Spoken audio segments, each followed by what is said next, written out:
ದೆಹಲಿಗೆ ಬುರುಡೆ ತೆಗೆದುಕೊಂಡು ಹೋಗಿದ್ದು ನಿಜ. ಚಿನ್ನಯ್ಯ 3 ದಿನ ನನ್ನ ಬೆಂಗಳೂರು ಮನೆಯಲ್ಲಿದ್ದ.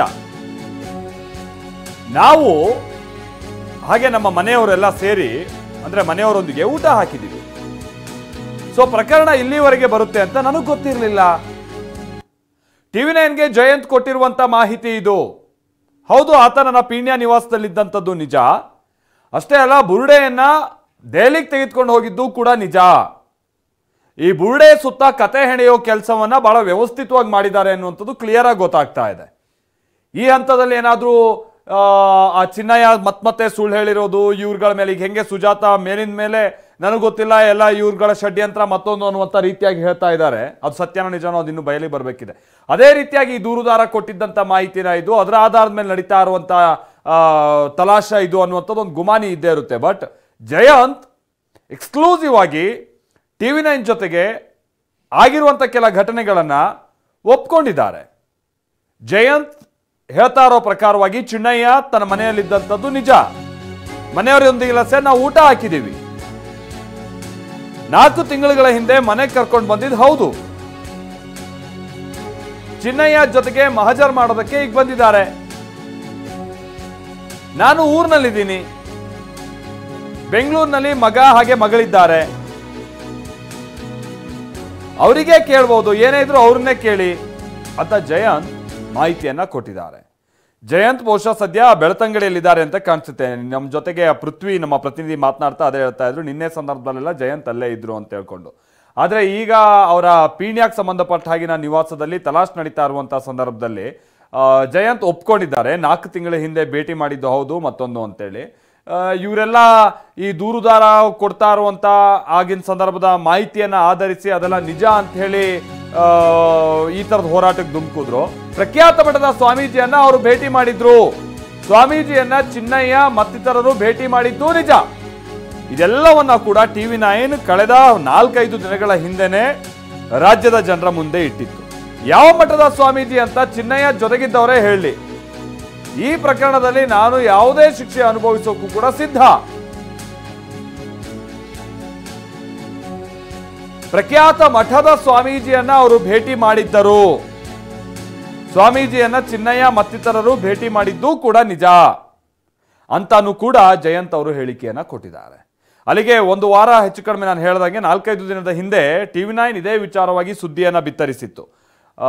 ಅವರು ಖ್ಯಾತ ಮಠದ ಜೊತೆಗೆ ಅವರು ಸ್ವಾಮೀಜಿಯನ್ನ ಭೇಟಿ ಮಾಡೋದಕ್ಕೆ ಆ ಮಠಕ್ಕೆ ಹೋಗಿದ್ದರು. ದೆಹಲಿಗೆ ಬುರುಡೆ ತೆಗೆದುಕೊಂಡು ಹೋಗಿದ್ರು. ಅಲ್ಲೇನು ವರ್ಕೌಟ್ ಆಗಿಲ್ಲ ಅಂತ ಇಲ್ಲಿ ಬಂದಿದ್ರು. ಆ ಮಠದ ಸ್ವಾಮೀಜಿಗೂ ಕೂಡ ಕೆಲ ಮಾಹಿತಿಯನ್ನು ಕೊಟ್ಟು ನಂಬಿಸೋ ಪ್ರಯತ್ನ ಪಟ್ಟಿದ್ದರು. ಇದೆಲ್ಲ ಕೂಡ ಸತ್ಯ ಅನ್ನುವಂಥದ್ದು ಈಗ ಜಯಂತ್ ಅವರ ಸ್ಟೇಟ್ಮೆಂಟ್ ಮುಖೇನವಾಗಿಯೂ ಗೊತ್ತಾಗ್ತಾ ಇದೆ. ನಮ್ಮ ಪ್ರತಿನಿಧಿ ಜೊತೆಗೆ ಜಯಂತ್ ಮಾತನಾಡಿದರೆ ಬನ್ನಿ ಕೇಳೋಣ. ಪೃಥ್ವಿರಾಜ್ TV9 ಇಂದ. ಗೊತ್ತಾಯ್ತು, ಹೇಳಿ ಸರ್. ಈಗ ನಿಮ್ಮ ಮನೆಗೆ ಸರ್ಚ್ ವಾರೆಂಟ್ ತಗೊಂಡು ರೈಡ್ ಮಾಡಿದ್ದಾರೆ SIT ಅವರು. ರೈಡ್ ಅಲ್ಲ, ಮಹಾಜರ್ ಮಾಡ್ಲಿಕ್ಕೆ ಅವನ್ನು ಕರ್ಕೊಂಡು ಬಂದಿರೋದು. Okay okay. ರೈಡ್ ವಾರಂಟ್ ಇದು ಯಾವುದಿಲ್ಲ ನನಗೆ. ಸರ್ಚ್ ವಾರೆಂಟ್ ತಗೊಂಡಿದ್ದೀವಿ ಅಂತ ಬಂತು ಇನ್ಫಾರ್ಮೇಶನ್, ಹಂಗಾಗಿ ಹೇಳಿದೆ. ಈಗ ಏನಕ್ಕೆ ಇದು ಮಾಡಿದ್ದಾರೆ ಅದು ಗೊತ್ತಿಲ್ಲ ಸರ್. ನಾನು ಊರಲ್ಲೇ ಇದ್ದೀನಿ, ನನ್ನ ಮಗ ಅಲ್ಲಿದ್ದಾನೆ, ನನ್ನ ಮಗಳಲ್ಲಿದ್ದಾಳೆ. ಅವರಿಗೆ ಕೇಳ್ಬೋದು, ಏನಿದ್ರು ಅವರಿಗೆ ಕೇಳಿ. ಅಂದ್ರೆ ಅವರಿಗೆಲ್ಲ ಈ ಸಣ್ಣ ವಯಸ್ಸಲ್ಲಿ ಹೆಂಗೋ ಸುಳ್ಳು ಹೇಳಿಕೆ ಬರಲ್ಲ, ಅವ್ರ ಸತ್ಯವನ್ನೇ ಹೇಳ್ತಾರೆ. ಏನಿದ್ರು ಕೇಳಿ. 4 ತಿಂಗಳ ಹಿಂದೆ ಹೌದು ನಾನು ಕರ್ಕೊಂಡು ಬಂದ್ರು. ಹೌದು, ಅವ್ರನ್ನು ಬಂದಿದ್ದ ವಕೀಲ ಹತ್ರ ಹೋಗಿ ಅವನಿಗೆ ಇರ್ಲಿಕ್ಕೆ ಜಾಗ ಕೊಟ್ಟೆ. ಕರ್ಕೊಂಡು ಬಂದರೆ ಇರ್ಲಿಕ್ಕೆ ಜಾಗ ಕೊಟ್ಟಿದ್ದೀನಿ. ಆ ನಂತರ ಡೆಲ್ಲಿಗೆ ಹೋಗುವಾಗ ಬುರುಡೆ ಇಟ್ಕೊಂಡು ಬಂದಿದ್ದ. ಅದು ನನ್ನ ತಪ್ಪು, ನನಗೆ ಇಷ್ಟೊಂದು ದೊಡ್ಡ ವಿಷಯ ಅಂತ ಗೊತ್ತಿರಲಿಲ್ಲ. ಅವತ್ತಿಂದ ನಾನು ಅವ್ರಿಗೆ ಒಟ್ಟಿದ್ದೆ, ಅಂದ್ರೆ ಜಾಸ್ತಿ ಏನಿಲ್ಲ, ಮತ್ತೆ ಜಾಸ್ತಿ ವಿಷಯ ಅವನಿಗೆ ಮಾತಾಡ್ಲಿಕ್ಕೆ ಆಗ್ತಾ ಇರಲ್ಲ. ಏನು ವಕೀಲ ಆಯ್ತು ಅವನಾಯ್ತು.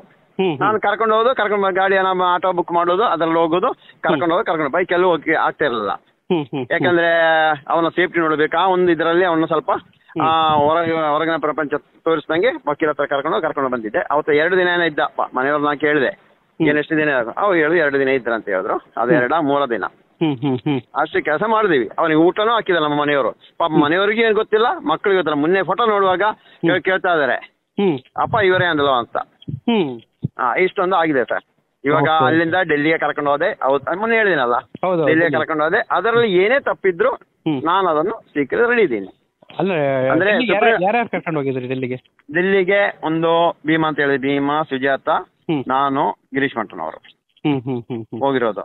ಅವಾಗ ಇದನ್ನ ಇವಾಗ ತಗೊಂಡೋಗಿರೋದು ನಾನು ಬೇರೆ ಯಾವುದಕ್ಕಲ್ಲ, ಇವಾಗ ಕರ್ಕೊಂಡು ಹೋಗಾಗ ಇವರೊಟ್ಟಿಗೆ ಬನ್ನಿ ಅಂತ ಹೇಳುವಾಗ ಒಂದನೇದಾಗಿ ನಾನು ಸೇಫ್ಟಿಗೆ, ಮತ್ತೆ ಇನ್ನೊಂದು ವಿಷಯ ಅಂತ ಹೇಳಿದ್ರೆ ಸರ್ವೋಚ್ಚ ನ್ಯಾಯಾಲಯಕ್ಕೆ ಇದನ್ನು ಕೊಡ್ಬೇಕಂತಿತ್ತು ತೋರಿಸಲಿಕ್ಕೆ, ಇದಕ್ಕೆ ತಗೊಂಡು ಹೋಗಿರೋದು ಹೊರತು ಬೇರೆ ಯಾವುದೇ ವಿಷಯಕ್ಕೂ ಅಲ್ಲ. ಬಟ್ ಅಲ್ಲಿ ಮತ್ತೆ ಯಾರಿಗೂ ಸಿಗ್ಲಿಲ್ವ ಅಲ್ಲಿ ಡೆಲ್ಲಿಲಿ? ಇಲ್ಲ, ಡೆಲ್ಲಿಯಲ್ಲಿ ಯಾರಿಗೂ ಕೇಳಿಲ್ಲ.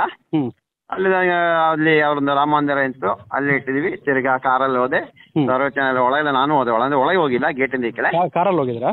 ಕಾರಲ್ಲಿ, ಬಾಡಿಗೆ ಕಾರಲ್ಲಿ ಮಾಡಿ ಹೋಗ್ಬಿಟ್ಟು ಅಲ್ಲಿಂದ ತಿರ್ಗಾ ಓಕೆ ಅಂತ ಹೇಳಿ ತಿರ್ಗಾ ಬಂದೆ. ತಿರ್ಗಾ ತಂದು ಅದೇ ತರನೇ ಮಹೇಶನ ಮನೆಗೆ ಇಟ್ಟೆ. ನಂದು ಕೆಲಸ ಇಷ್ಟು ಮಾಡಿದೀನಿ. ಮತ್ತೆ ಅಲ್ಲಿಂದ ಕಾಡಿನ ತಂದಿರೋದು, ಮೆಡಿಕಲ್ ತಂದಿರೋದು, ಅಲ್ಲ ಲ್ಯಾಬ್ ಇಂದ ತಂದಿರೋದು, ಇದು ಯಾವುದು ಇಲ್ಲ. ಬುರುಡೆ ತಂದಿದ್ಯಾರು ಫಸ್ಟ್? ಅದು ಅವನೇ ತಗೊಂಡ್ ಬಂದಿದ್ದ, ಅವನೇ ತಂದ. ಅದನ್ನ ಹೇಳಿದ್ರಲ್ಲ ನಿನ್ನೆ, ಗಿರೀಶನ್ನ ಹೇಳಿದ್ರಲ್ಲ ಆ ಟೈಮ್ಸ್ ಮ್ಯಾಚ್ ಮಾಡಿ ಅಂತ. ಗಿರೀಶನ್ನ ಮತ್ತೆ ಇವರು ಇಬ್ಬರು ಅಲ್ಲೇ ಇಲ್ಲಿ ನೇತೃತ್ವ ಎಲ್ಲೋ ಅಂತ ಗೊತ್ತಿಲ್ಲ, ಅಲ್ಲಿ ನನ್ನ ಟವರ್ ಲೊಕೇಶನ್ ಮ್ಯಾಚ್ ಮಾಡಿ ಅಂತ ಹೇಳಿದ್ದಾರೆ. ಯಾವ ಡೇಟು ಏನಂತ ಎಲ್ಲ ನೋಡಿ ಅವ್ರು ತಂದು ಕೊಟ್ಟರು ಹೌದಂತ ಅವ್ರು ಒಪ್ಕೊಂಡಿದಾರಲ್ಲ. ಈಗ ಅವ್ನ ಅಲ್ಲಿ ತಮಿಳ್ನಾಡಿಂದ ತಂದ ಅಂತ ಹೇಳ್ತಾರೆ, ನಿಜಾನ ಅದು? ಹಿಂಗೆ ಇಲ್ಲ ಸರ್, ಮಣ್ಣು ಟೆಸ್ಟ್ ಮಾಡ್ಬೋದಲ್ಲ ಸರ್ ಅದರಲ್ಲಿ. ಕರೆಕ್ಟ್. ಮತ್ತೆ ಅವನದು ಏನಂತ ಹೇಳಿದ್ರೆ ಅವನಿಗೊಂದು ಸರಿಯಾಗಿ ಹೇಳ್ತಾ ಇಲ್ಲ ಯಾವುದನ್ನು. ಮುನ್ನೆ ಹೇಳೋ ಮಹೇಶನ್ನ ತೋಟದಿಂದ ತಂದಿರೋ ಅಂತ ಹೇಳ್ತಾ ಇದ್ದಾನೆ, ಅಲ್ಲಿಂದ ಮಣ್ಣು ತಗೊಂಡು ಹೋಗ್ತಾ ಇದಾರೆ. ಇವಾಗ ಯಾವ ಉದ್ದೇಶಕ್ಕೆ ಈ ತರ ಒಂದೊಂದು ಹೇಳಿಕೆ ಕೊಡ್ತಾ ಇರೋದೊಂದು ಗೊತ್ತಾಗ್ತಾ ಇಲ್ಲ. ಇವಾಗ ನೋಡಿ, ಅವ 100% ಅವ ತೋರಿಸೋ ಜಾಗ ಎಲ್ಲ 100% ಮೆಟೀರಿಯಲ್ ಇದೆ, ಅದ್ರ ಜಾಗ ಚೇಂಜ್ ಮಾಡಿ ತೋರಿಸ್ತಾ ಇದ್ದಾನೆ. ಅವನೇ ಜಾಗ ಅವನ್ನೇ ತೋರಿಸ್ತಾ ಇದ್ದಾನೆ. ಅಲ್ಲಿ ಧರ್ಮಸ್ಥಳ ಗ್ರಾಮದಲ್ಲಿ ಕೇಳಿ ಪ್ರತಿಯೊಬ್ಬರು ಹೇಳ್ತಾರೆ. ಯಾಕೆ ಹಿಂಗೆ? ಯಾಕೆಂತ ಗೊತ್ತಿಲ್ಲ. ಅದ್ರ ಸ್ಟಾರ್ಟಿಂಗ್ ಹೋಗುವಾಗ ಯಾರಾದ್ರೂ ಅಲ್ಲಿಂದ ಭಯ ಬೀಳಿಸ್ತಾರಾ, ನಿಮಗೆ ಹೇಳಿ ಏನೋ ಸಿಕ್ಕ ನೀನು ಜೈಲ್ ಅಂತ ಹೇಳಿರ್ಬೋದಾ, ಈ ರೀತಿಯಲ್ಲಿ ಇರ್ಬೇಕು. ಅದಕ್ಕೋಸ್ಕರ ನಾವು ಜಾಗ ಎಲ್ಲ ಚೇಂಜ್ ಮಾಡಿ ತೋರಿಸ್ತಾ ಇರೋದು. ಅವ ತುಂಬಾ ಆಟ ಆಡ್ತಾ ಇದ್ದಾನೆ. ಆದ್ರೆ ನಾವ್ ಒಂದು ವಿಷಯ ಹೇಳ್ತೀನಿ, ಇಂದಿಗೂ ಅವತ್ತು ಇವತ್ತು ಹೇಳೋದು ಯಾವುದೇ ದೇವಸ್ಥಾನ ವಿರುದ್ಧ ಅಲ್ಲ, ಯಾವುದೇ ವ್ಯಕ್ತಿ ವಿರುದ್ಧ ಅಲ್ಲ, ಅದು ಅತ್ಯಾಚಾರಿ ಕೊಲೆಗಡುಕರ ವಿರುದ್ಧ. ಮತ್ತೆ ನಾನೊಂದು ವಿಷಯ ಹೇಳ, ದೊಡ್ಡ ಸ್ವಾಮೀಜಿಯವರನ್ನು ಇವರು ಮೀಟ್ ಮಾಡಿದ್ದಾರೆ, 1 ವರ್ಷ ಹಿಂದೆ ಮೀಟ್ ಮಾಡಿದ್ದಾರೆ ಇವರು. ಯಾರು ಇವರು 3-4 ಜನ ಎಲ್ಲ ಹೋಗಿ. ಯಾರು? ಇವನು ಚೆನ್ನೈ ಹೌದು, ಚೆನ್ನೈ. ಅದು ಹೇಳ್ತೀವಿ ನಾವು, ಅವರ ಬಾಯಿಂದ ಬರ್ಲಿಕ್ಕೆ ನಾನು ಕಾಯ್ತಾ ಇದ್ದೀನಿ. ನಾನು ಅದನ್ನೇ ಕಾಯ್ತಾ ಇದ್ದೀವಿ, ಅವ್ರ ಬಾಯಿಂದ ಬರಲಿ ಅಂತ. ಹಂಗೆ ಸ್ವಾಮೀಜಿ ಹೇಳಿದ್ರು, ಸರಿ ಓಕೆ ಕಾನೂನು ಪ್ರಕಾರ ಮುಂದುವರಿಸಿ ಅಂತ ಹೇಳಿದ್ರು. 1-1.5 ಗಂಟೆ ಮಾತಾಡಿದಾರಂತೆ. ಅವಾಗ ಅದು ನಾವು ಇವರು ಮಾಡಿರೋದು ಶೆಡ್ ಅಂತನಾ. ನನಗೆ ಸಿಕ್ಕಿರೋ ನನ್ನ ಮೊಬೈಲ್ ಇದೆಲ್ಲ ತೆಗೆದು ನೋಡಿ ಸಾಕು. ಯಾವತ್ತಂತ ಹೇಳ್ತೇನೆ, ನಮ್ದು ಗಾಡಿ ರಿಪೇರಿ ಆಗಿದೆ, ಇನ್ನೂ ರಿಪೇರಿ ಮಾಡಿ ಮನೆಗೆ ತರಲಿಕ್ಕೆ ಆಗಿಲ್ಲ. ಅವತ್ತಿಂದ ನಂಗೆ ಇವ ಸಿಕ್ಕಿರೋದು 4 ತಿಂಗಳು. ಅದಕ್ಕೆ ಮುಂಚೆ ಯಾವುದೇ ಟಚ್ ಇಲ್ಲ, ಯಾವುದೇ ಟಚ್ ಇಲ್ಲ ಸರ್. ಅವನಾಗಿ ಬಂದಿರೋದು. ಯಾರನ್ನ ಮೀಟ್ ಮಾಡ್ದ ಫಸ್ಟ್? ಅವನ್ನೇ ಮೀಟ್ ಮಾಡಿ ಅವ ಫಸ್ಟ್. ನಾನು ಅದೆಲ್ಲ ಜಾಸ್ತಿ ಯಾರನ್ನು ಮೀಟ್ ಮಾಡೋದು, ಎಲ್ಲಿ ಅವನ ವಿಷಯಕ್ಕೆ ಜಾಸ್ತಿ ಹೋದವನೇ ಅಲ್ಲ. ನಂದು ಜಾಸ್ತಿ ಬಡ್ಡಿ ದಂಧೆ ವಿಷಯದಲ್ಲಿ ಫೈಟ್ ಮಾಡ್ತಾ ಇದ್ದೆ. ಅದು ಯಾರನ್ನು ಮೀಟ್ ಮಾಡೋದು ಅವೆಲ್ಲ ಕೊಟ್ಟಿರ್ಬೋದು. ಯಾರನ್ನ ಫಸ್ಟ್ ಮೀಟ್ ಮಾಡೋದು, ಯಾರ ಹತ್ರ ಸ್ವಾಮೀಜಿ ಹತ್ರ ಹೋಗಿರೋದು, ಆ ನಂತರ ಏನಾಗಿರೋದು, ಯಾರು ಸ್ವಾಮೀಜಿ ವಕೀಲನೆಲ್ಲ ಯಾರು ಹೇಳಿರೋದು ಎಲ್ಲ ಅವನ್ನ ಹೇಳ್ಬೇಕಲ್ಲ ಸರ್ ಒಂದೊಂದು ಹೇಳುವಾಗ. ಕಾನೂನು ಪ್ರಕಾರ ಹಾಜರು ಮಾಡ್ತಾ ಇದ್ದಾರೆ, ಎಸ್ ಮಾಡ್ಲಿ ಅಂತ ನಾನು ಹೇಳ್ತೀನಿ. ಅಲ್ಲಿ ಮಗನೂ ಇದ್ದಾನೆ, ಮನೆಯವರು ಇದ್ದಾರೆ, ಮನೆಯವರು ಡ್ಯೂಟಿಗೆ ಹೋಗಿದ್ದಾರೆ. ಯಾರಿಗೆ ಬೇಕಾದ್ರೆ ಏನ್ ಬೇಕಾದ್ರೆ ಕೇಳಿ, ಅವರ ಮೊಬೈಲ್ ಬೇಕಾದ್ರೆ ಟೆಸ್ಟ್ ಮನೆಯಲ್ಲಿ. ನನ್ನ ಪ್ರಕಾರ 3 ದಿನ, ಮನೆಯವರು ಇಲ್ಲ 2 ದಿನ ಅಂತ ಹೇಳ್ತಾ ಇದ್ದಾರೆ. ಅದಷ್ಟೊಂದು ಗೊತ್ತಿಲ್ಲ ನನಗೆ. ನಾನಿದ್ದೆ ಸರ್, ನಾನು ಅದಿವಲ್ಲ, ನಾವು ಕರ್ಕೊಂಡು ಬಂದೆ. ಊಟ ಹಾಕಿದೀವಿ ಬಸ್ ಸ್ಟ್ಯಾಂಡ್ ಇಂದ, ಅದು ಸ್ಯಾಟಲೈಟ್ ಬಸ್ ಸ್ಟ್ಯಾಂಡ್ ಇಂದ ವಕೀಲ ಹತ್ರ ಕರ್ಕೊಂಡು ಹೋಗ್ಬೇಕಿತ್ತು ಸರ್. ಅಲ್ಲಿ ಕರ್ಕೊಂಡು ಹೋಗಿ ಸರಿ ರೂಮ್ ಮಾಡಿಕೊಡೋಣ ಅಂತ ಹೇಳಿದ್ರು. ಅವನ ಗ್ರಾಚಾರಕ್ಕೆ ನಾನು ಹೇಳಿರೋದು, ಬೇಡ ಸರ್, ಏನಕ್ಕೆ ಒಬ್ಬನೇ ತಾನೆ, ಸೇಫ್ಟಿ ಇರ್ಬೇಕಲ್ಲ, ಯಾವನ ನೋಡಿ ಮತ್ತೆ ಇವನ್ನ ಹೊಡೆದಾಕಿದ್ರೆ ಅದಕ್ಕೆ ಅಂತ ನಾನು ಮನೆಗೆ ಕರ್ಕೊಂಡು ಊಟ ಹಾಕಿರೋದು. ಇಲ್ಲೇ ಧರ್ಮಸ್ಥಳ ಯಾರೊಬ್ಬ ಇವನಿಗೆ ಗೇಟ್ ಪಾಸ್ ಕೊಟ್ಟಿದ್ದಾನೆ, ಇಲ್ಲಿಂದ ಹೋಗ್ಲಿಕ್ಕೆ 2014ರಲ್ಲಿ. 2014ರಲ್ಲಿ ತಮಿಳ್ನಾಡು ಪಾಸ್ ಬೇಕಾದ್ರೆ ಧರ್ಮಸ್ಥಳ ಅಲ್ಲಿ ಯಾರೊಬ್ರು ಪಾಸ್ ಕೊಟ್ಟಿದ್ದಾರೆ ಅಂತ ಬರೆದು ಕೊಟ್ಟಿದ್ದಾರೆ, ಇಲ್ಲಿ ತಿರ್ಗಿ ಬರಬಾರ್ದಂತ ಹೇಳಿ. ಅದಕ್ಕೋಸ್ಕರ ಈ ಭಯ, ಈ ಭಯ ವಾತಾವರಣ ಇದ್ದದಕ್ಕೆ ಅವನಿಗೆ ಸೆಕ್ಯೂರಿಟಿ ಒಂದು ಕೊಟ್ಟಿರೋದು. ಅಲ್ಲಿ ಓಡಾಡು ಅಷ್ಟೇ, ಇದು ಬೈಕಲ್ಲೇನು ಓಡಾಡ್ಸಿರ್ಲಿಲ್ಲ. ಯಾವ್ದೋ ಆಟೋ ಕರೆಯೋದು, ಆಟೋ ಹಾಕೋದು, ಮಾಸ್ಕ್ ಹಾಕೊಂಡು ಕರ್ಕೊಂಡು ಹೋಗೋದು. ಇಷ್ಟೇ ಆಗಿರೋದು ಸರ್, ಘಟನೆ ಇಷ್ಟೇ. ಅದಕ್ಕೆ ಇವಾಗ ಈ ಒಂದು ಇಲ್ಲಿಂದ ಬೆಂಗಳೂರಿಂದ ಡೆಲ್ಲಿಯಿಂದ ಮಂಗಳೂರಿಗೆ ಆ ಮೆಟೀರಿಯಲ್ ತಂದಕ್ಕೆ ಏನೇ ಶಿಕ್ಷೆ ಇದ್ರು ನಾನು ತಕೊಳ್ಳಿಕ್ಕೆ ರೆಡಿ. ಸತ್ಯ ಬರೋ ಹೋರಾಟ. ಅದು ಮಾತ್ರ ಯಾವುದೇ ತಂತ್ರ ಇಲ್ಲ ಇದರಲ್ಲಿ, ಅದು ಮಾತ್ರ ಹೇಳ್ಬೋದು ಸರ್. ಅದನ್ನ ನಂಬುವವರೆಗೂ ನಂಬುವುದು, ಇಲ್ಲ ಅದ್ರ ಮೇಲೆ ನಮಗೆ ಕಮೆಂಟ್ ಏನ್ ಬೇಕಾದ್ರೆ ಅದಕ್ಕೂ ರೆಡಿ, ಅದು ಕೇಳ್ಕೊಂಡು ರೆಡಿ ಇದ್ದೀನಿ. ಯಾವಾಗ ಸಿಗ್ತೀರಿ? ಸಿಕ್ತೀನಿ ಸರ್, ಇವತ್ತು ಸಿಗ್ತೀನಿ. ನಾನು SIT ಆಫೀಸ್ ಹತ್ರ ಬರ್ತೀನಿ ನಾನು. ಸರಿ, ಬನ್ನಿ ಮತ್ತೆ. ಸರಿ, okay sir, okay, thank you.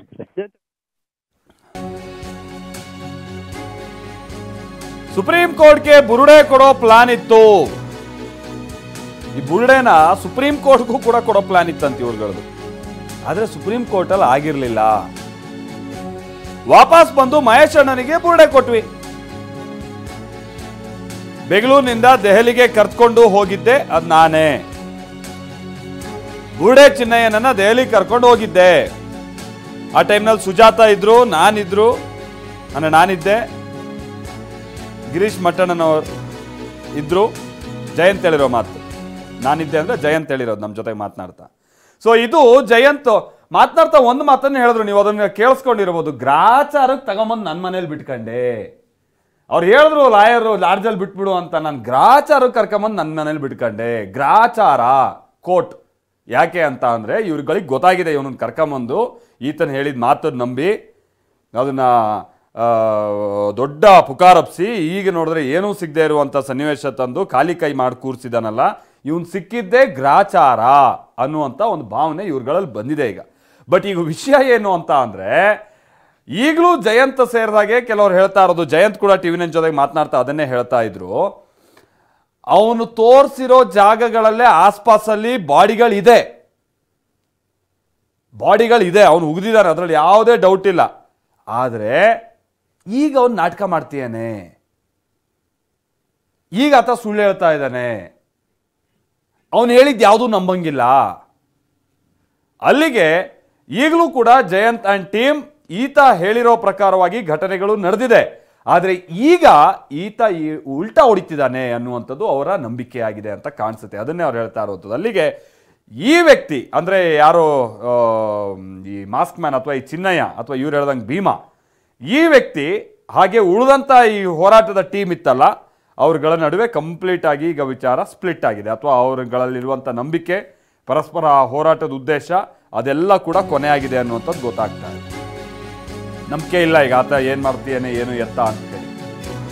ಒಂದು ವಿಚಾರ ನೀವು ಗಮನಿಸಿರ್ಬೋದು, ಈಗ ಜಯಂತ್ ಅವ್ರು ಹೇಳಿದಂತ ವಿಚಾರ ಏನಿದೆ ಇದನ್ನ ಕಳೆದ 24ನೇ ತಾರೀಕಿನಂದೇ ಟಿವಿ9 ಬ್ರೇಕ್ ಮಾಡಿತ್ತು. ಸ್ವಾಮೀಜಿಯನ್ನ ಭೇಟಿಯಾದಂತ ಬಗ್ಗೆಯೂ ಕೂಡ ಟಿವಿ9 ಎಕ್ಸ್ಕ್ಲೂಸಿವ್ ಆಗಿ ಸುದ್ದಿಯನ್ನ ಬ್ರೇಕ್ ಮಾಡಿತ್ತು ಅಂತಾನೆ ಮೊದಲಿಗೆ ನಿಮ್ಮ ಮುಂದೆ ಈ ಸುದ್ದಿಯನ್ನ ಇಟ್ಟಿತ್ತು. ಎಷ್ಟು? 24ನೇ ತಾರೀಕು. ಇವತ್ತು 30. ಅಂದ್ರೆ ನಿಮ್ಗೆ ಹೆಚ್ಚು ಕಡಿಮೆ 7 ದಿನಗಳ ಹಿಂದೆನೆ ಈ ವಿಚಾರವನ್ನ ಟಿವಿ9 ಬ್ರೇಕ್ ಮಾಡಿತ್ತು. ಚಿನ್ನಯ್ಯನ ದೆಹಲಿ ಕಥೆಯನ್ನೇ ಬ್ರೇಕ್ ಮಾಡಿದಂಥದ್ದೇ ಟಿವಿ9. ಸೊ ಅಲ್ಲಿಗೆ ಯಾಕೆ ವಿಚಾರ ಅಂತಂದ್ರೆ ನಮ್ಮ ವಿಶ್ವಾಸಾರ್ಹ ಆದಂತ ಮೂಲಗಳು ನಾವು ಕೊಡುವಂತ ಸುದ್ದಿ, ಸುಮ್ಮನೆ ಅಂತೆ ಕಂತೆ ಪುಕಾರ ಅನ್ನುವಂಥದ್ದಲ್ಲ. ಪಕ್ಕಾ ಸುದ್ದಿಯನ್ನ ಒಂದು ವಾರದ ಹಿಂದೆನೆ ಟಿವಿ9 ಬ್ರೇಕ್ ಮಾಡಿತ್ತು.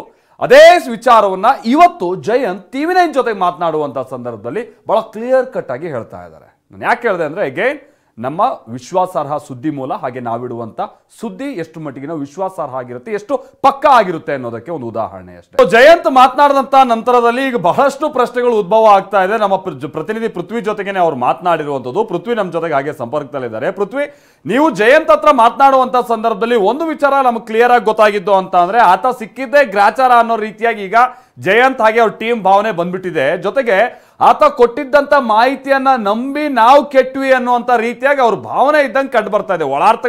ಒಳಾಟಗಳು ಇನ್ನೇನೇನು ಇವ್ರಗಳ ನಡುವೆ ನಡೆದಿದೆಯೋ ಗೊತ್ತಿಲ್ಲ. ಅಟ್ ಪ್ರೆಸೆಂಟ್ ಈ ಭಾವನೆ ಅವರಲ್ಲಿ ಈಗ ಆಲ್ರೆಡಿ ಬಂದಂಗೆ ಕಂಡು ಬರ್ತಾ ಇದೆ. ಇನ್ನು ಮುಂದೆ ಏನಾದ್ರೂ ಸಿದ್ಧ ಅನ್ನೋ ರೀತಿಯ ಅಂತ ಮನಸ್ಥಿತಿಗೆ ಅವ್ರು ಬಂದಂಗಿದೆ. ಪೃಥ್ವಿ, ಖಂಡಿತ ಮಾಲ್ತೇಶ್, ಏನು ಟಿವಿ9 ಜೊತೆ ಜಯಂತ್ ಎಕ್ಸ್ಕ್ಲೂಸಿವ್ ಆಗಿ ಮಾತಾಡ್ತಾ ಇಂಥದ್ದೆಲ್ಲ ವಿಚಾರಗಳನ್ನು ಹೇಳಿರುವಂಥದ್ದು. ಅಂದರೆ ಪರ್ಟಿಕ್ಯುಲರ್ ಆಗಿ ಇಲ್ಲಿ ಏನು ಕಳೆದ ಒಂದು ವಾರಗಳ ಹಿಂದೆನೇ ಟಿವಿ9 ಒಂದು ವಿಚಾರವನ್ನು ಬ್ರೇಕ್ ಮಾಡಿತ್ತು. ಅದೇ ಈ ಒಂದು ತಲೆಬುರುಡೆ ದೆಹಲಿಯವರೆಗೂ ಕೂಡ ಹೋಗಿ ಬಂದಿದೆ ಅಂತ ಅದನ್ನು ಟಿವಿ9 ಬ್ರೇಕ್ ಮಾಡಿತ್ತು. ಸೊ ಅದೇ ಇವಾಗ ಅದರದಕ್ಕೆ ಪಕ್ಕ ಈ ದಾಖಲೆ ಇದಾಗಿರುವಂಥದ್ದು. ಅಂದರೆ ಇಲ್ಲಿ ಇದನ್ನ ಅಂದರೆ ಟಿವಿ9 ಪಕ್ಕಾ ಸುದ್ದಿ, ವಿಶ್ವಾಸಾರ್ಹ ಸುದ್ದಿ ಅನ್ನೋದಕ್ಕೆ ಇದು ಕೂಡ ಒಂದು ಇತ್ತೀಚಿನ ಎಕ್ಸಾಂಪಲ್ ಆಗಿದೆ. ಇಂಥ ಹಲವು ಎಕ್ಸಾಂಪಲ್ಗಳ ಹಿಂದೆ ಇದೆ. ಸೊ ಈಗ ಸದ್ಯಕ್ಕೆ ಇಂಥದ್ದೊಂದು ಎಕ್ಸಾಂಪಲ್ ಇದಾಗಿರುವಂಥದ್ದು. ಇಲ್ಲಿ ಪ್ರಮುಖವಾಗಿ ಈ ಒಂದು ಬುರುಡೆಯನ್ನ ಬೆಂಗಳೂರಿನಿಂದ ಡೆಲ್ಲಿಗೆ ತಗೊಂಡು ಹೋಗ್ತಾರೆ. ಡೆಲ್ಲಿಯಿಂದ ಅಲ್ಲಿ ಸುಪ್ರೀಂ ಕೋರ್ಟ್ಗೆ ತಗೊಂಡು ಹೋಗ್ಲಿಕ್ಕೆ ಟ್ರೈ ಮಾಡ್ತಾರೆ.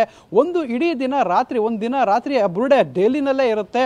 ಅದಾದ ಬಳಿಕ ಆ ಬುರುಡೆಯನ್ನ ಮಂಗಳೂರಿಗೆ ತಗೊಂಡು ಬರ್ತಾರೆ, ಮಹೇಶ್ ಶೆಟ್ಟಿ ತಿಮ್ಮರೋಡಿ ಮನೆಗೆ ತಗೊಂಡು ಹೋಗ್ತಾರೆ. ಸೊ ಈ ಒಂದು ವಿಚಾರವನ್ನ ಈಗ ಜಯಂತ್ ಹೇಳಿಕೆಯನ್ನ ಕೊಟ್ಟಿರುವಂಥದ್ದು. ಆ ಒಂದು ಬುರುಡೆಯನ್ನ ತೆಗೆದುಕೊಂಡು ಹೋದಂತಹ ಗ್ಯಾಂಗ್ ಅಲ್ಲಿ ಅಂದ್ರೆ ಏನು ಟಿವಿ9 ಇಲ್ಲಿ ಯಾವ ಲೆವೆಲ್ಗೆ ಅಂದ್ರೆ ಯಾವ ರೀತಿ ಅಕ್ಯುರೇಟ್ ಆಗಿ ಈ ವಿಚಾರವನ್ನ ಸುದ್ದಿಯನ್ನ ಬ್ರೇಕ್ ಮಾಡಿತ್ತು ಅಂತ ಹೇಳಿದ್ರೆ, ನಾವು ಈ ಒಂದು ಬುರುಡೆಯನ್ನ ಬೈ ರೋಡ್ ಕಾರ್ನಲ್ಲೇ ತೆಗೆದುಕೊಂಡು ಹೋಗಿದ್ರು ಅಂತ ನಾವು ಕೂಡ ಬ್ರೇಕ್ ಮಾಡಿದ್ವಿ. ಅದನ್ನು ಕೂಡ ಆತ ಹೇಳಿರುವಂಥದ್ದು. ಬಾಡಿಗೆ ಕಾರ್ನ ತೆಗೆದುಕೊಂಡು ಆ ಬಾಡಿಗೆ ಕಾರ್ನಲ್ಲಿ ಗಿರೀಶ್ ಮಟ್ಟಣ್ಣನವರ್, ಜಯಂತ್, ಸುಜಾತ ಭಟ್ ಮತ್ತೆ ಆ ಚಿನ್ನಯ್ಯ ಏನು ಅದು ಆರೋಪಿ ದೂರುದಾರ ಆಗಿದ್ದ ಆ ಚಿನ್ನಯ್ಯ, ಇವು 4 ಜನರು ಇಲ್ಲಿಂದ ಬಾಡಿಗೆ ಕಾರ್ನಲ್ಲಿ ದೆಹಲಿಗೆ ಹೋಗ್ತಾರೆ. ಆ ಒಂದು ಕಾರ್ನಲ್ಲಿ ಬುರುಡೆಯನ್ನು ಇಟ್ಕೊಂಡು ಹೋಗ್ತಾರೆ. ದೆಹಲಿನಲ್ಲಿ ಒಂದು ಇಡೀ ದಿನ ಅಲ್ಲೆಲ್ಲ ಸುತ್ತಾಡ್ತಾರೆ. ಒಂದು ದಿನ ನೈಟ್ ಅಲ್ಲೇ ಬುರುಡೆಯನ್ನು ಇರಿಸ್ತಾರೆ. ಸೊ ಅದಾದ ನಂತರ ಅಲ್ಲಿ ಯಾವಾಗ ಸುಪ್ರೀಂ ಕೋರ್ಟ್ಗೆ ಅದನ್ನು ತಲುಪಲಿಕ್ಕೆ ಸಾಧ್ಯ ಆಗೋದಿಲ್ಲ, ಮತ್ತೆ ವಾಪಸ್ ಅದನ್ನು ಸೀದಾ ಮಂಗಳೂರಿಗೆ ತಗೊಂಡು ಬರ್ತಾರೆ. ಮಂಗಳೂರಿಗೆ ತಗೊಂಡು ಬಂದು ಸೀದಾ ಅದನ್ನು ಮಹೇಶ್ ಶೆಟ್ಟಿ ತಿಮ್ಮರೊಡಿಯವರ ಮನೆಗೆ ತಗೊಂಡು ಹೋಗಿ ಕೊಟ್ಟು ಅಲ್ಲಿಂದ ಈ ಎಲ್ಲ ಒಂದು ಹೊಸ ಬೆಳವಣಿಗೆಗಳು ಮತ್ತು ಅಲ್ಲಿಂದ ಆದಂಥ ಡೆವಲಪ್ಮೆಂಟ್ಗಳೇನು ನಾವು ಅಬ್ಸರ್ವ್ ಮಾಡಿದ್ವಿ. ಸೊ ಅದೆಲ್ಲ ನಡೆಯುವಂಥದ್ದು. ಇಲ್ಲಿ ಪರ್ಟಿಕ್ಯುಲರ್ ಆಗಿ ಇಷ್ಟು ಮಾತ್ರ ಅಲ್ಲ, ಈ ಒಂದು ಪ್ರಕರಣದಲ್ಲಿ ರಾಜ್ಯದ ಒಂದು ಪ್ರಖ್ಯಾತ ಮಠ ಮತ್ತು ಪ್ರಖ್ಯಾತ ಸ್ವಾಮೀಜಿಯನ್ನು ಈ ಚಿನ್ನಯ್ಯ ಭೇಟಿಯಾಗಿದ್ದಾನೆ, ಚಿನ್ನಯ್ಯನನ್ನು ಕರೆದುಕೊಂಡು ಹೋಗಿ ಭೇಟಿ ಮಾಡಿದ್ದಾರೆ ಅನ್ನೋ ವಿಚಾರವನ್ನು ಕೂಡ ನಾವು ಬ್ರೇಕ್ ಮಾಡಿದ್ವಿ. ಅದನ್ನೇ ಇವಾಗ ಜಯಂತ್ ಹೇಳಿರುವಂಥದ್ದು. ಆದರೆ ಜಯಂತ್ ಹೇಳಿರುವಂಥದ್ದು, ನಾನು ಅವ್ರ ಜೊತೆ ಹೋಗಿರಲಿಲ್ಲ, ಕಳೆದ 1 ವರ್ಷದ ಹಿಂದೆ ಆ ಒಂದು ಚಿನ್ನಯ್ಯನನ್ನು ಕರೆದುಕೊಂಡು ಸ್ವಾಮೀಜಿಯನ್ನ ಭೇಟಿ ಮಾಡಿದ್ರು. ಅದನ್ನ ಮುಂದಿನ ದಿನಗಳಲ್ಲಿ ಅವರೇ ಹೇಳಲಿ, ಅವ್ರ ಬಾಯಿಂದನೇ ಅದು ಬರಲಿ ಅನ್ನೋ ಮಾತನ್ನ ಕೂಡ ಹೇಳಿದಂಥದ್ದು. ಸೊ ನೀವು ಗಮನಿಸಿದಂಗೆ ಅದು ಹೌದು, ಆತ ಅವ್ರ ಮನೆಯಲ್ಲಿ ಇವತ್ತೇನು ಅಂದ್ರೆ ಸ್ಥಳ ಮಹಾಜರು ಆಗ್ತಾ ಇದೆ. ಸರ್ಚ್ ವಾರೆಂಟ್ ಅನ್ನು ತೆಗೆದುಕೊಂಡು ಬಂದು ಮನೆಗೆ ದಾಳಿಯನ್ನ ಮಾಡಿದ್ದಾರೆ. ಸದ್ಯಕ್ಕೆ ಇಲ್ಲಿ ಏನು ಮನೆಯಲ್ಲಿ ಆ ಚಿನ್ನಯ್ಯನಿಗೆ ಆಶ್ರಯ ಕೊಟ್ಟಿದ್ದು, ಊಟ ಹಾಕಿದ್ದು ಅಂತ ಹೇಳಿ ಅವರೇ ಈಗ ಒಪ್ಕೊಂಡಿರುವಂಥದ್ದು. ಎಲ್ಲೋ ಗ್ರಾಚಾರ ಕೆಟ್ಟು ನಾನು ಅವತ್ತು ಇಂಥದ್ದೊಂದು ನಿರ್ಧಾರಕ್ಕೆ ಬಂದೆ ಅಂದರೆ, ಅವತ್ತು ಸ್ಯಾಟಲೈಟ್ ಬಸ್ ಸ್ಟ್ಯಾಂಡ್, ಬೆಂಗಳೂರಿನ ಸ್ಯಾಟಲೈಟ್ ಬಸ್ ಸ್ಟ್ಯಾಂಡ್ಗೆ ಹೋಗಿ ಕರ್ಕೊಂಡು ಬರ್ಲಿಕ್ಕೆ ಹೋಗಿರ್ತಾರೆ. ಅಲ್ಲಿ ಅಡ್ವೊಕೇಟ್ಗಳ ಜೊತೆ ಮೀಟ್ ಮಾಡಿಸಿರ್ತಾರೆ. ಅಡ್ವೊಕೇಟ್ಗಳು ಹೇಳದಂತೆ ಈ ಚಿನ್ನಯ್ಯನಿಗೆ ಒಂದು ರೂಮ್ ಮಾಡ್ಕೊಡ್ಬೇಕಾಗಿರುತ್ತೆ ಬೆಂಗಳೂರಲ್ಲಿ. ಸೊ ಆತ ಒಬ್ಬನೇ ಇರ್ತಾನೆ, ಸೊ ಆತನಿಗೆ ಒಂದು ಸೇಫ್ಟಿ ಇರಲಿ ಅಂತೇಳಿ ನಾನು ಮನೆಗೆ ಕರ್ಕೊಂಡು ಹೋದೆ ಅಂತ ಹೇಳಿ ಸ್ವತಃ ಜಯಂತ ಹೇಳಿರುವಂಥದ್ದು. ಮನೆಗೆ ಕರ್ಕೊಂಡು ಹೋಗಿ 2-3 ದಿನ ಮನೆಯಲ್ಲಿ ಇಟ್ಕೊಂಡು ಮನೆಯವರೆಲ್ಲರೂ ಕೂಡ ಅವನಿಗೆ ಊಟ ಎಲ್ಲನೂ ಕೂಡ ಹಾಕಿದ್ದೀವಿ. ಸೊ ಈಗ ಆತ ನಮ್ಮ ಹೆಸರು ಹೇಳಿರುವಂಥದ್ದು. ಎಲ್ಲೋ ಗ್ರಾಚಾರ ತಪ್ಪಿ ನಾವು ಆತನನ್ನು ಮನೆಗೆ ಕರ್ಕೊಂಡು ಹೋದ್ವಿ ಅನ್ನೋ ಮಾತನ್ನು ಕೂಡ, ಆ ಪಶ್ಚಾತ್ತಾಪದ ಮಾತುಗಳನ್ನು ಕೂಡ ಅವರು ಹೇಳ್ತಾ ಇರುವಂಥದ್ದು.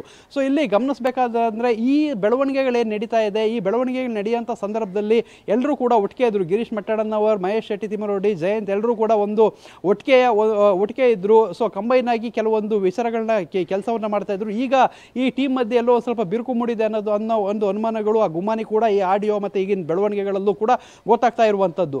ಸದ್ಯಕ್ಕೆ ಆ ಒಂದು ಮನೆಯಲ್ಲಿ ಏನು ಈಗ ಸ್ಪಾಟ್ ಮಾಜರನ್ನ ಮಾಡ್ತಾರೆ, ಅಲ್ಲಿ ಚಿನ್ನಯ್ಯ ಬಂದಂಥ ಸಂದರ್ಭದಲ್ಲಿ ಉಳ್ಕೊಂಡಿದ್ದಂಥದ್ದು, ಅಲ್ಲೇ ಎಷ್ಟು ದಿನ ಇದ್ದ ಆತ ಎಲ್ಲವನ್ನು SIT ಡೀಟೇಲ್ ಆಗಿ ವಿಚಾರಣೆ ಸಂದರ್ಭದಲ್ಲಿ ಹೇಳಿದ್ದಾನೆ. ಅದನ್ನೆಲ್ಲವನ್ನು ಕೂಡ ಮನೆಯಲ್ಲಿ ಮಾಜರನ್ನ ಮಾಡ್ಕೊಳ್ತಾರೆ. ಸದ್ಯಕ್ಕೆ ಈ ಜಯಂತ್ ಕೂಡ, ಅಂದ್ರೆ ಜಯಂತ್ ಸಾಕಷ್ಟು ವಿಚಾರಗಳನ್ನ ಹೇಳಿದ್ದಾರೆ.